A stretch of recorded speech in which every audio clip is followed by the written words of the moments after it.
Hello everyone. तो आज मैं मैथ्स को लेके बात करना चाहता हूँ। आज मैं आप लोगों को कोई फॉर्मूला नहीं देने जा रहा या फिर आपको कोई मैथ्स सिखाने नहीं वाला, है ना। आज मैं सिर्फ आप लोग को टिप्स देने वाला हूँ, क्योंकि बहुत लोग हैं जो एग्ज़ाम में अच्छे से लिख के आते हैं, घर में भी बोलते हैं कि मेरा तो फुल मार्क्स आएगा, अच्छा मार्क्स आएगा, लेकिन जब रिजल्ट आता है तो फिर मार्क्स कम जाता है और पेरेंट्स घर पे कहते हैं, अच्छा तो ये था तुम्हारा फुल मार्क्स मतलब झूठ बोला था तुमने, है ना। तो पेरेंट्स ऐसे सवाल उठाते हैं बच्चे पे, है ना। और बच्चे बोलते हैं मैंने तो करके आया था, लेकिन उसके बाद जब आंसर कॉपी चेक होता है तो वहाँ पे हमें बहुत सारा छोटा छोटा मिस्टेक दिखाई देता है ना। तो मैं आज आप लोग को बोलने वाला हूँ कि वो जो गलती होता है वो गलती किस लिए होता है ना। आप क्या क्या ऐसा गलती करते हो, आप जानते हो लेकिन फिर भी गलती होता है क्या। तो सबसे पहला जो गलती होने का चांस रहता है कि आप लोग क्वेश्चंस अच्छे से नहीं पढ़ते, है ना। क्वेश्चंस को आप लोग को पहले फर्स्ट ऑफ ऑल क्वेश्चन को पढ़ना है ना। स्पेशली मैथ्स का जो क्वेश्चन है आपको 2-3 टाइम्स पढ़ना है, ठीक है। आपने पहले देखा होगा, कॉपी पे भी देखा होगा, बुक पे देखा होगा, वही सेम क्वेश्चन, लेकिन एग्जाम रूम पे आपको वो 2-3 टाइम्स पढ़ना है, उसके बाद ही सॉल्व करना है, ठीक है। उसके बाद आप लोग सॉल्व तो कर देते हो, मैथ्स को सॉल्व तो करते हो, लेकिन साइन जो रहता है उस पर गलती कर देते हो।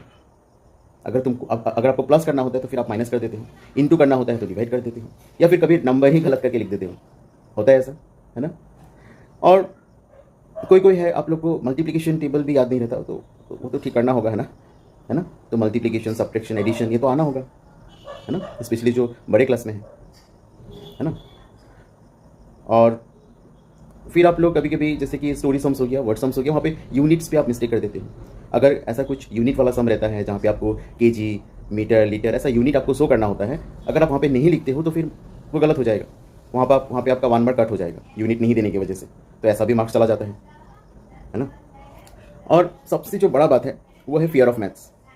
आप पहले ही सोचते हो कि मैं तो नहीं कर पाऊंगा मैथ्स, या फिर मैं तो नहीं कर पाऊंगी मैथ्स, है ना। तो ये जो डर है वो डर ही आपको फेलियर बना देता है सबसे पहले। तो सबसे पहले तो उस डर को ही हटाना है ना, उस डर को ही हटाना है, ठीक है। अगर आपके मन में डर रहेगा, है ना, तो फिर आप सक्सेस नहीं हो पाओगे।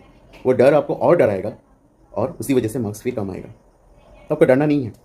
आपको क्या करना है, अगर आपका गलती हो रहा है, अगर आपका कोई सम गलत हो रहा है, तो फिर उसे छोड़ना नहीं है, उसे सीखना है कि गलती जो हो रहा है वो गलती क्यों हो रहा है, ताकि नेक्स्ट टाइम गलती ना हो, है ना। तो गलती करने के बाद डरने के बजाय आपको क्या करना है, उस सम को सीखना है कि गलती जो हुआ वो क्यों हुआ, गलती को सीखना है, ठीक है। और मैथ्स प्रैक्टिस से इंप्रूव होता है ना। मैथ्स प्रैक्टिस से इंप्रूव होता है, ना कि मैजिक से, है कि नहीं। ऐसा तो कोई मैजिक है नहीं, है ना, कि आप मैजिक यूज़ किया और अच्छा मार्क्स आ गया, है ना। मैथ्स प्रैक्टिस से इंप्रूव होता है। आप हर रोज़ प्रैक्टिस कीजिए एंड देखिए आपका मैथ्स पहले से बहुत अच्छा होगा, ठीक है। और ऐसा नहीं कि एक ही दिन में अच्छा हो जाएगा, आपको हर रोज़ प्रैक्टिस करना होगा। फिर देखिए धीरे धीरे आप कैसे इंप्रूव होते हो मैथ्स पे, कैसे मैथ्स